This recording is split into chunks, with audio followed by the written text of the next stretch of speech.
8월 10일 목요일 오늘 새벽기도 하나님께서 주시는 본문 말씀은 창세기 42장 1절에서 17절까지의 말씀입니다. 창세기 42장 1절에서 17절까지의 말씀. 오늘 우리가 함께 읽으실 말씀은 5절에서 8절까지의 말씀, 제가 봉독해 올리도록 하겠습니다. 이스라엘의 아들들이 양식 사러 간 자 중에 있으니 가나안 땅에 기근이 있음이라. 때에 요셉이 나라의 총리로서 그 땅 모든 백성에게 곡식을 팔더니 요셉의 형들이 와서 그 앞에서 땅에 엎드려 절하매 요셉이 보고 형들인 줄 아나 모르는 체하고 엄한 소리로 그들에게 말하여 이르되 너희가 어디서 왔느냐? 그들이 이르되 곡물을 사려고 가나안에서 왔나이다. 요셉은 그의 형들을 알아보았으나 그들은 요셉을 알아보지 못하더라. 아멘. 오늘 우리가 나눌 이 창세기 42장 전반부 17절까지의 전반부의 말씀은 애굽의 총리가 된 요셉, 그리고 그를 버렸던 형들과의 조우를 통해서 긴장이 약간 형성이 됩니다. 그러나 그들의 불화에 대한 극적인 화해를 이루게 되는 그러한 사건의 시작점, 바로 그 발단에 해당되는 그러한 부분입니다. 우리가 먼저 이제 본문으로 들어가서 1절을 보시면 이렇게 말씀을 합니다. 그때에 야곱이 애굽에 곡식이 있음을 보고, 여기서 그때에라고 시작을 하는데, 여기서 그때라는 것은 어떤 때이겠습니까? 앞서 우리가 이제 읽진 않았지만 41장 말씀에 보면 요셉은 애굽의 바로의 꿈을 어떻게 합니까? 해몽을 해줌을 통해서 장차 애굽과 근동 지방, 즉 가나안 지역에 일어날 7년의 기근에 대해서 이야기를 합니다. 그리고 그의 영적인 탁월함과 지혜를 본 바로에 의해서 애굽의 총리가 되면서 그는 7년 대기근에 대한 적극적인 준비를 하게 됩니다.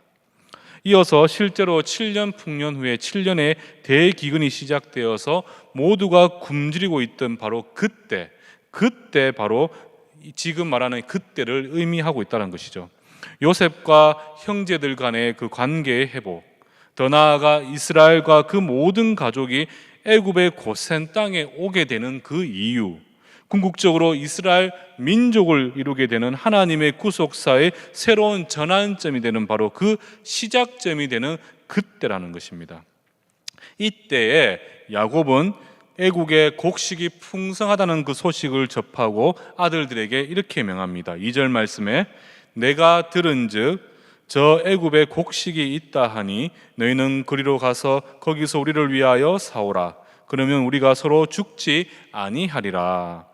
이에 3절에서 5절 말씀에 보면 야곱의 아들들 12이지만 요셉은 애굽의 총리로 와 있고 지금 11명이 그 야곱의 곁을 지키고 있는데, 바로 이 야곱의 아들들 10명을 그들은 애굽 땅에 보내서 곡식을 사오도록 명하게 됩니다.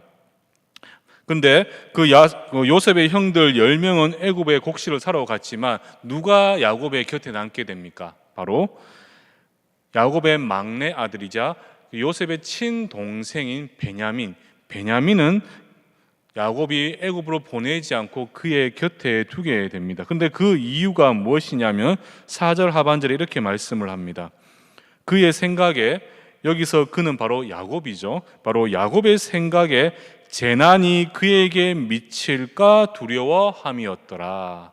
바로 재난, 어떠한 재난일 수는 알 수 없지만 어떠한 그 재난이 베냐민에게 미칠까 두려워했기 때문에 그는 10명의 아들들을 보내고 베냐민은 자신의 곁에 두고 있었다는 것이죠. 무슨 말이냐면 여기서 재난이라는 것은 히브리어로 아손이라고 합니다. 바로 치명적인 사고다, 이런 의미를 가지고 있죠. 그리고 그에게 미칠까에 해당하는 히브리어 원어 그 의미를 보면 마주치다라는 의미를 가지고 있죠. 그래서 본문을 한번 직역해 보면 치명적인 사고가 그를, 바로 여기서 그는 베냐민을 의미합니다.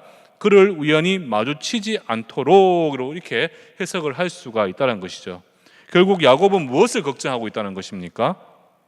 과거에 자신의 아들 요셉, 그 요셉처럼 그와 비슷한 재난이 남은 베냐민에게, 바로 자신이 사랑했던 그 라헬의 유일한 혈육인 바로 그 베냐민에게 미칠까 두려워했다는 것입니다. 그래서 이 10명의 아들들은 애굽에 보낼 때 베냐민만은 보내지 않았다라는 것이죠. 이렇게 10명의 아들들은 애굽으로 가게 되는데 6절에서 8절까지의 말씀을 보면 곡식을 팔고 있던 요셉에게 형들이 찾아가게 됩니다. 이때 7절에서 9절까지 7절의 말씀을 보시면 요셉은 그들이 자신의 형들임을 알고 있었지만 20년의 세월이 흘렀던 그 시점에서 형들은 자신의 앞에 있는 애굽의 총리가 요셉이라는 사실을 알 수가 없었죠. 그들은 애굽의 총리인 요셉에게 엎드려 경배하며 그에게 인사를 하게 됩니다. 지금 이것은 무엇이 성취되는 것입니까? 바로 요셉의 형들이 요셉을 팔아 넘길 수밖에 없었던 그 이유, 바로 요셉이 꾸었던 그 꿈이 드디어 20년이 흘러서 성취되는 놀라운 일들이 지금 일어나고 있다는 사실이죠. 이어서 이제 9절에서 17절까지의 말씀을 보면 요셉은 형들을 애굽을 정탐하기 위해 온 정탐꾼이다 이렇게 누명을 씌워서 그들을 겁박하게 됩니다. 그런데 이에 요셉의 형들은 11절로 자신들을 이렇게 소개하면서 완강하게 부인을 하게 되는데 이렇게 말씀을 합니다. 우리는 다 한 사람의 아들로서 확실한 자들입니다. 바로 모두가 이스라엘이라는 그 한 인물의 아들들이다 이렇게 자신의 신분을 밝히고 있다는 것이죠. 그리고는 13절로 우리는 12명의 형제였지만 막내는 아버지와 함께 있고 다른 한 명은 없어졌습니다 이렇게 고백을 하고 있다는 것이죠. 이에 요셉은 막내 베냐민을 보기 위해서, 자신의 친동생 베냐민을 보기 위해서 형들 중 한 명을 가나안에 보내어 베냐민을 데려오도록 이렇게 명하고는 남은 형들에게 어떻게 합니까? 애굽의 총리로서 자신의 권위를 보이기 위해 17절로 의도적으로 그들을 3일 동안 감옥에 가두게 됩니다. 바로 이 지금까지의 이 내용이 1절에서 17절까지 사건의 전반적인 내용입니다. 우리가 한번 이러한 대략적인 내용을 한번 살펴보았는데 단순한 그냥 시간의 흐름과 사건의 진행 정도로만 보이는, 사건의 전개로만 보이지만 이 본문이 우리에게 시사하고 있는 질문이 하나가 있습니다. 바로 무엇이냐 하면 바로 성도에게 주어지는 고난에 대한 바른 이해입니다. 성도에게 주어지는 고난에 대한 바른 이해. 성도분들 중에서는 우리가 하나님을 믿으면 그 어떤 고난과 시련도 우리는 없을 것이다 이렇게 생각하시는 분들 많이 계시죠. 저도 그렇게 생각을 했습니다. 제가 이제 목회를 하고 저 신학을 공부하기 전에는 단순히 어릴 때 가졌던 그 믿음 속에서는 예수님을 믿으면 아프지도 않을 것이야. 예수님을 믿으면 난 모든 것이 잘 될 것이고, 나는 예수님을 믿으면 나는 성공할 것이고, 돈도 잘 벌고 절대 나는 불행이 닥쳐오지 않을 거야 이렇게 생각도 했었습니다. 아마 이렇게 생각하는 분들이 다수의 성도분들의 생각이 아닌가 생각이 듭니다. 때로는 기복주의 신앙을 통해서 제가 좀 전에 말씀드린 바와 같이 예수를 믿기만 하면 만사형통하고 많은 돈을 벌게 될 것이고 늘 건강하고 자녀들은 잘 될 것이다, 어떤 고난과 시련도 나에게 닥쳐오지 않을 것이야 이렇게 많은 분들이 생각을 합니다. 그래서 실제로 어떤 내 힘으로 감당치 못하는 심각한 문제에 봉착하게 되면, 또 그러한 고난이 나에게 닥쳐오면 그것을 무조건 하나님의 심판이 아닐까 이렇게 이해하는 경향도 있다는 것이죠. 그러나 우리가 분명한 사실은요, 욥을 통해서도 우리가 보았고, 그리고 오늘 본문의 야곱을 통해서 알 수 있듯이 그리스도인들도, 주의 백성들도 언제든지 절망에 빠질 만큼 큰 고난의 시기를 겪을 수가 있다는 사실입니다. 하나님의 택함 받은 하나님의 족장으로서 하나님의 택함 받은 야곱도, 그와 그의 가족들도 이 7년의 대기근이라는 큰 고난 앞에서 애굽으로 식량을 사러 갈 수밖에 없는 그러한 상황, 자식들을 그 애굽으로 보내는 그 기그, 그 길이 얼마나 험난했겠습니까? 그 재난이 미칠까봐 막내 아들은 보내지 못할 만큼의 그 두려운 상황마저도 야곱에게 닥쳤던 것처럼 우리의 삶에도 이러한 고난과 시련이 닥쳐올 수가 있다는 것이죠. 그런데 그 고난은 때로는 우리의 정욕으로, 우리의 죄로 인함일 수도 있지만 때로는 하나님의 뜻과 계획 아래 우리에게 임하게 되는 은혜의 가정일 수도 있다는 사실입니다. 우리의 정욕과 우리의 죄로 인함일 수도 있겠지만 때로는 하나님께서 우리에게 부어주시는 은혜의 일련의 과정일 수도 있다라는 사실입니다. 시편 71편 20절 말씀에 보면 이렇게 말씀을 합니다. 우리에게 많고 심한 고난을 보이신 주께서 우리를 다시 살리시며 땅 깊은 곳에서 다시 이끌어 올리시리이다. 또한 시편 119편 71절에 이렇게 말씀합니다. 고난 당한 것이 내게 유익이라. 이로 인하여 내가 주의 율례를 배우게 되었나이다. 미국의 남침례교 목사님이신 찰스 스탠리 목사님은 이 고난에 대해서 이렇게 이야기를 합니다. 우리 인생의 어두운 순간들은 하나님이 우리 안에서 그분의 목적을 성취하시는 데 필요한 만큼만 지속될 것이다. 우리 안에서 그분의 목적을 성취하시는 동안 필요한 만큼 지속될 수가 있다라는 것이죠. 궁극적으로 야곱의 가문에 닥친 기근이라는 이 고난은 당장은 삶이 피폐해지고 경제적으로 큰 어려움이 될 수는 있지만 결국은 어떻습니까? 바로 잃어버렸다 생각했던 그 요셉과 극적인 화해의 배경이 되더라는 것이죠. 또한 야곱이 아닌 이스라엘로서 애굽에 정착하게 되는 이유가 되었을 뿐만 아니라 훗날 구속사의 중심에서는 이스라엘 민족을 이루는 전체 사건의 전환점, 바로 티핑 포인트가 된다는 것입니다. 이 7년의 대기근이라는 이 고난이 삶을 피폐하게 만들지만 궁극적으로 하나님의 구속사적 관점에서 보았을 때 궁극적으로 이것은 오히려 이스라엘로 하여금 민족을 이루게 되는 하나의 티핑 포인트, 전환점이 되었다는 것입니다. 쉽게 말해 하나님은 우리를 향한 당신의 선한 계획을 이루시기 위해서 때로는 우리로 고난의 시간을 걸어가도록 인도하시기도 한다는 것이죠. 그러나 우리가 분명한 사실은요, 이 시간들을 통해서 성도는 어떻게 합니까? 우리의 힘과 능력이 되시는, 그리고 비록 사망의 음침한 골짜기를 걸어간다 할지라도 우리를 아니하시고 그 길을 인도하시는 유일하신 여호와 하나님 한 분만을 우리는 바라볼 수가 있게 되는 것입니다. 세상의 수많은 시련과 고난 앞에서 내 힘으로, 내 능력으로 감당치 못하는 그 두려움과 절망과 낙심 앞에서 우리는 무엇을 바라보게 되겠습니까?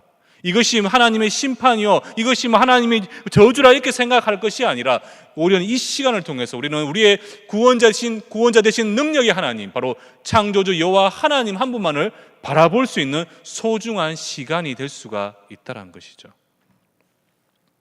지금 코로나로 인해서 어떻습니까? 교회가 어려움에 처했죠.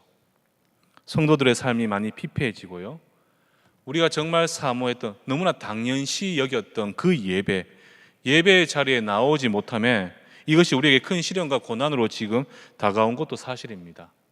목회자의 입장에서요, 이 예배라는 것이 저 또한 얼마나 소중하고 고귀한 것인지를 다시 한번 깨닫는 소중한 시간이었습니다. 이것이 누군가의 이야기처럼 하나님의 우리의 교만과 위선에 대한 징계와 심판일 수도 있겠지요. 또 어떤 이의 고백처럼 우리를 더욱 성숙하게 하시기 위한 하나님의 그 일련의 연단의 과정이다, 이렇게 말할 수도 있습니다. 무엇이 맞는지는 잘 모르겠고 아마 둘 다 맞을 수도 있겠지요. 그러나 분명한 사실은요, 이 코로나로 인해서 우리가 매일 바라보던 교회를 바라보지 못하게 되었지만 반대로 하나님의 말씀, 바로 성경을 다시 집중하며 바라보게 된 계기가 되었다는 사실입니다. 교회를 바라보지 못하게 되었고 하나님의 예배의 자리에 나오지 못하게 되었지만 그 대신에 우리는 조용히 묵묵히 하나님의 말씀을 펼쳐들고 그 말씀에 집중할 수 있는 또 하나의 또 은혜의 시간이 되더라는 것입니다. 지금 담임 목사님께서 우리가 저녁 기도를 하고 있지 않습니까?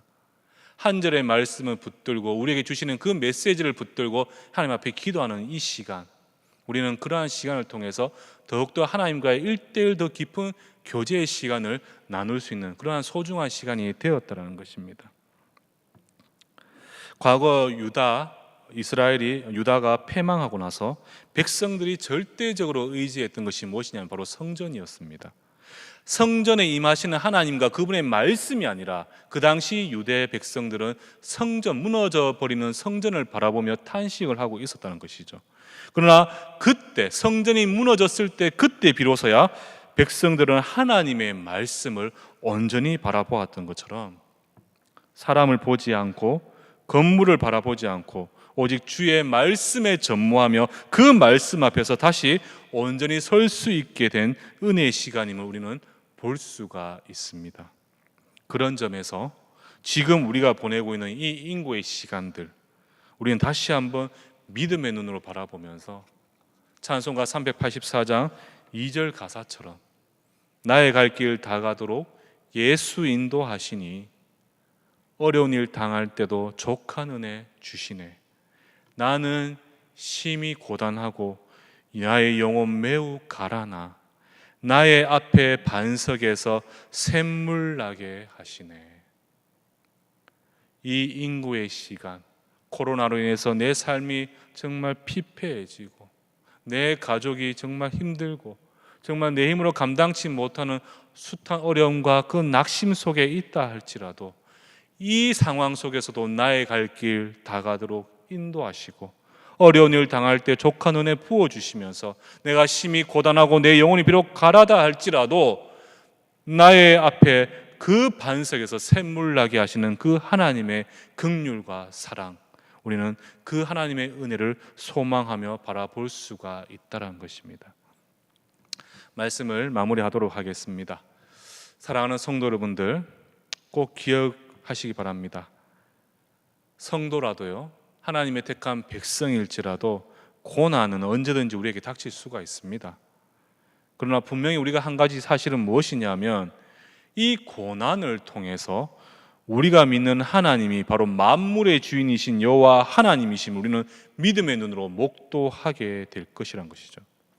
그 어떠한 시련도 하나님의 은혜를 바라보는 기회로 우리가 삼게 된다면 베드로전서 1장 7절 말씀, 너희 믿음의 시련이 불로 연단하여 없어질 금보다 더 귀하여 예수 그리스도에 나타나실 때에 칭찬과 영광과 존귀를 얻게 하려 하심이라. 야곱이 아닌 이스라엘로 역사의 주인공이 되었던 것처럼 저와 여러분 역시 하나님 나라의 역사의 주인공으로서 이 고난의 때 정말 하나님의 영광을 이 땅에 나타내며 안디옥 교회와 같이 선한 영향력을 나타내며 살아가는 하나님의 복된 주의 백성들로 세워지게 될 것입니다.